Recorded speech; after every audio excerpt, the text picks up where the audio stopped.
haiba mahak ase khangaude ngarang ta oiraboi ningi 2022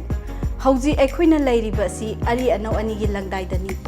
lakadawriba anauba sahi asida thohaningdaba thodo watho kaya thoktanaba gidama aikhoi khudimakna section na khong thangminnasi section ba haibasina isagi lengdraba lanni lakadawriba anauba sahi asida awa ana leitaba nungayai phaba lamdam ama oiminarasi haina ELITETV gi megidigi yaifa paujel bijari Happy New Year Anauba chahina lakpada lamdam asida khundaminariba phurupcha khwai khudimakki mafamda ELITETV gi maigedege yaifa paujel bijari Happy New Year Anauba chahina lakpada ELITETV gi maigedege uno ku yaifa paujel bijari Happy New Year Anauba chahina lakpada lamdam asida punna khundaminariba phurupcha kayada aihaki maigedege yaifa paujel bijari Happy New Year Ariba chahina lokiba anauba chahina lakpasida lamdam asida punna khundaminariba phurupcha khudima nusi chanana amana amagi mateng pangnaduna chawkhatpa maratapa iramdam ama oiminarsi haina ELITETV gi maikaidagi yaifa paujin pijari Happy New Year Haukiba sahida pangthokke khalaga pangthokpa ngamkhidraba amadi pangthokpa nang haukidraba thabaksing adu anauba sahi isan lakpa matamda mai pangna pangthokminarsi Happy New Year Anauba chahina lakpasida tangdu leidaba ingna sikna panba lamdam moiduna hena chawkhatpa Manipur ama puroknabidamakta ekoi khudingmakna hotnaminarasi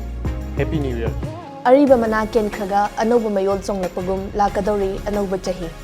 chahi na lakpada lamdam asida khundaminariba ichil naw singbu ELITETV ge maikaidagi yaifa paujal pizari Happy New Year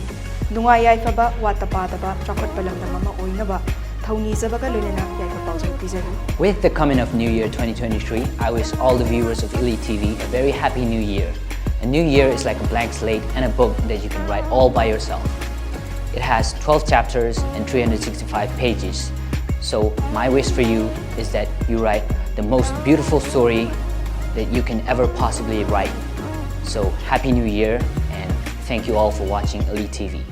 Anauba chahina lakpada afaba nungaiba tangduleitaba iramdam ama oiminarasi haina ELITETV gi maikaidagi yaifa paujal pizari Happy New Year Lakliba anauba sahi asibu khoi mayamna taramna uminarasi amadi ELITETV gi maikaidagi jo yaifa mangol pizari Happy New Year Anauba chahina lakpada hena nungaiba chawkhatpa ama oiminarasi haina ELITETV gi maikaidagi mayamda yaifa paujal pizari Happy New Year Anauba chahina lakpada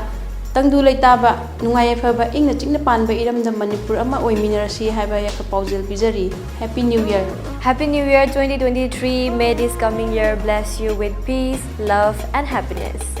May we become better human beings. May we create an exquisite world for the future generation. Happy New Year 2023.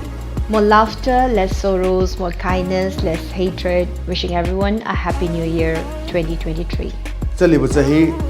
2022 si yamna laibak thiba haiba tai ko jumai taba thodok mayamna thalakanda koi adamba laibak thiba thodok aduga koi none disika thokiba thodok ta mairoi taret aduga oza aduga koi warden jamna laikidaba yam nungai taba chahi madu oire 2022 si aduna koi lakadoriba 2023 asidadi leminari ba koi furup khudimaki marakta nusi chanaba amaga mateng pangnaba aduma chawkhatpa Manipur lamdam mo dong khonabada koi punna sujaminasi aduga koi ELITETV nasu anobu chahi 2023 lakwa lona tuan ba program kya amasu koi sono number tharang to Nigeria myano support to you adong apam haibiyu koi angam bathak to hona jarakanda Manipur da awan ba mapurok na honabada adum ba Manipur gi ahan ba news channel 24/7 pun kumari chukna sanok sawa do channel asi mai pangna hunabada adu su sajo pibiyu aduga anobu chahi 2023 lakpada khoi asen manakta nusi chanaba amat toiba abu lipun do pura ko osi haiba khom de thamjai